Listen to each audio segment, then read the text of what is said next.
Hey, Nicole Mashburn again, and today we're going to talk about enzymes. And so if you think back to a few videos back, we talked about how you can increase the rate of a chemical reaction. So a reaction outside the body, and I talked about an example of making iced tea. So if you want the reaction to go faster, the tea to become sweet faster, you can use hot water, increase the temperature. You can use small granules of sugar, use small particles, and you can use more sugar, so higher concentration. So higher temperature, smaller particles, and higher concentration will make a reaction go faster outside the body. Well, we can't always wait for that. So in our body, we can't necessarily wait for our temperature to go up or particle sizes to go smaller or concentrations to go up. Those things do happen, but we don't need to rely on that all the time for our chemical reactions in our body to occur. So we have something called an enzyme. And an enzyme is a biologic catalyst. So it's something that helps change the rate of reaction inside of our body. So what are enzymes? Well, we've already talked about organic chemistry, right? So you know the difference between inorganic and organic. Inorganic, no carbon. Organic has carbon. Well, enzymes are proteins, which is a type of organic compound. Those are the compounds that are made up of chains of amino acids. And so enzymes are simply protein molecules which change the rate of a reaction within our body. And you can always know that you're talking about an enzyme if you look at the last three letters. The suffix will always be ase. So like a lipase, a protease, an amylase, acetylcholinesterase. Lipases break down lipids or fats. Proteases help break down proteins. Amylase is like sugars.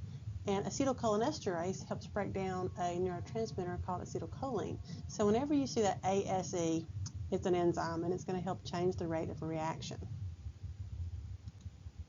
So what are some properties of enzymes?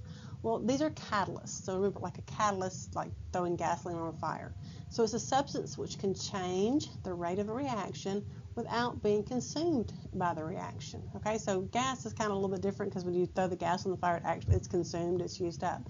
But when you use an enzyme, it doesn't change. It's just sitting there and allows a reaction to speed up. And I'll show you a picture of that and help you understand that in just a second.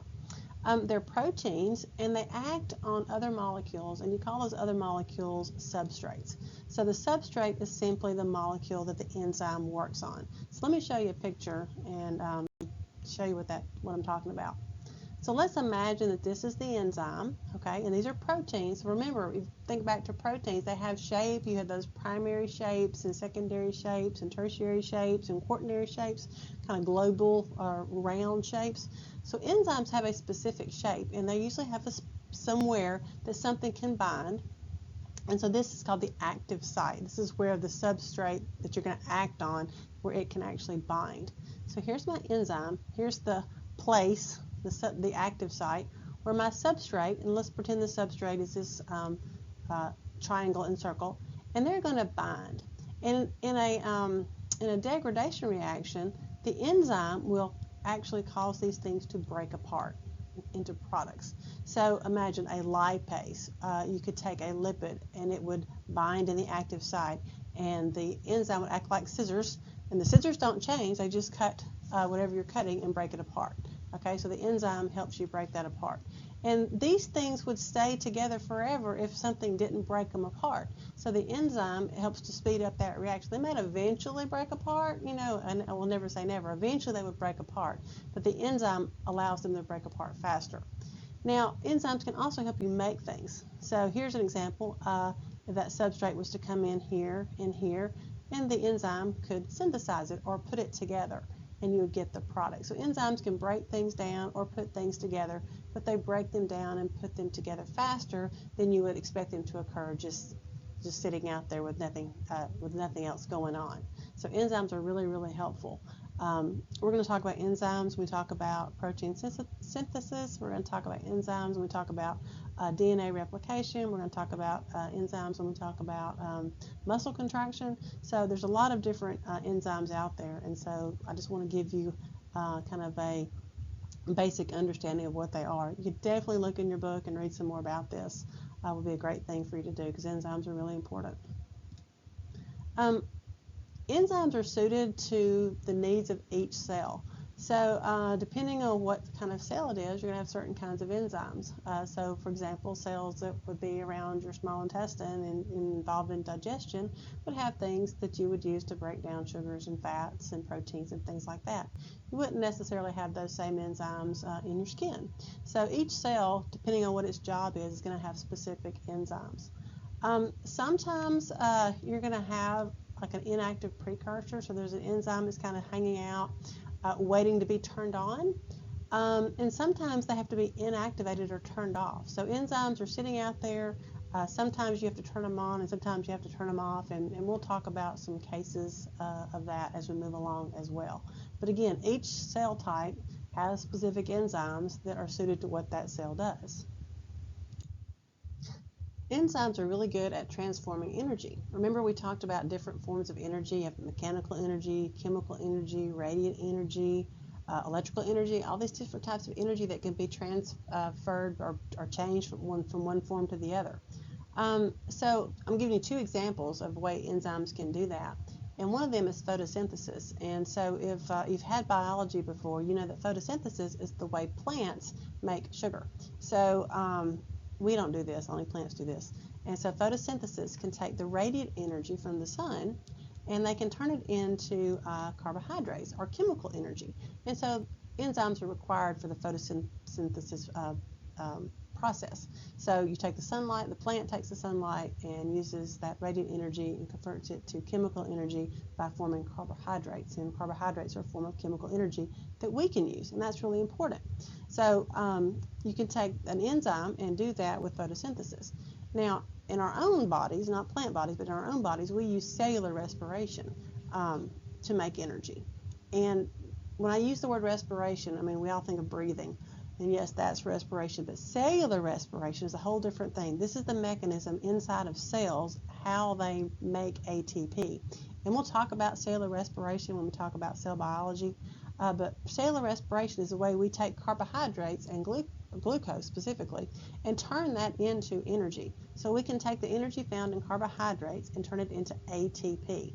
And ATP is the actual form, the molecule that we actually use as our energy source. And it's real important. So ATP is our chemical energy that we use to muscle contraction, and there's all kind of things. And you're gonna hear ATP. It's always the answer. Whenever I say, hey, what's the answer? It's always ATP. We're going to talk about it a lot.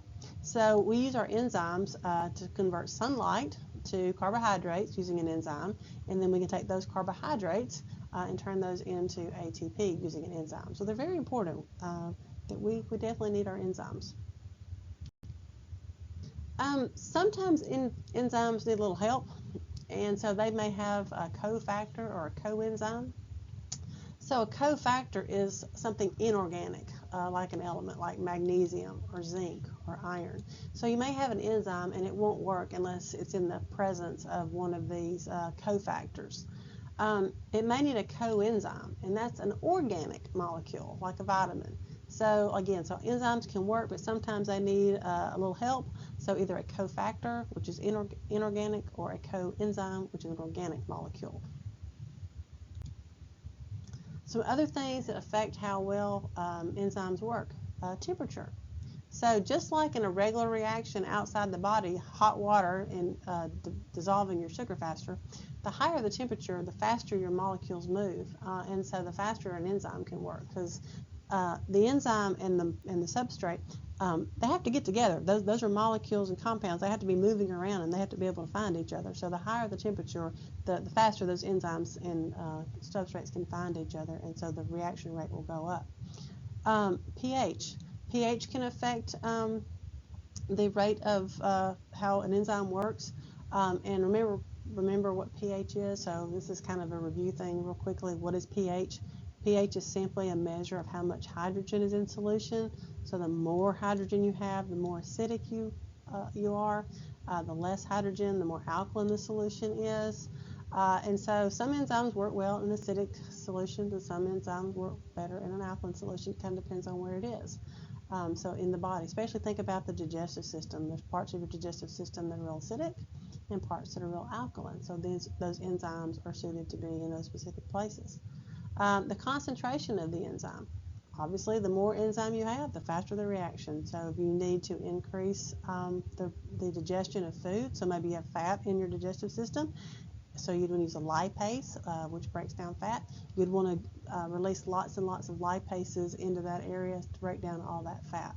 Okay, so the higher the concentration, the faster the enzyme will work. There's also some enzyme inhibitors. There are things that will slow down enzymes and decrease their activity. Sometimes they look like the substrate, it looks like what it's supposed to bind to, so it binds to it and it deactivates it, causes it not to work, kind of blocks it.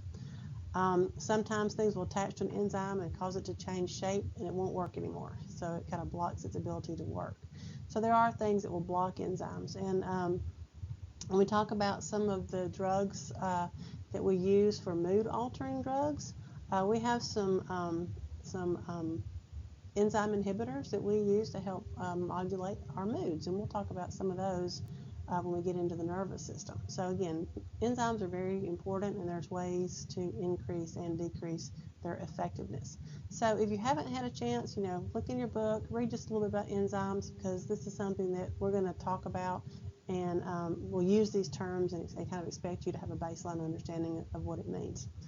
All right, that's going to be it for today, and I appreciate your attention. Thank you.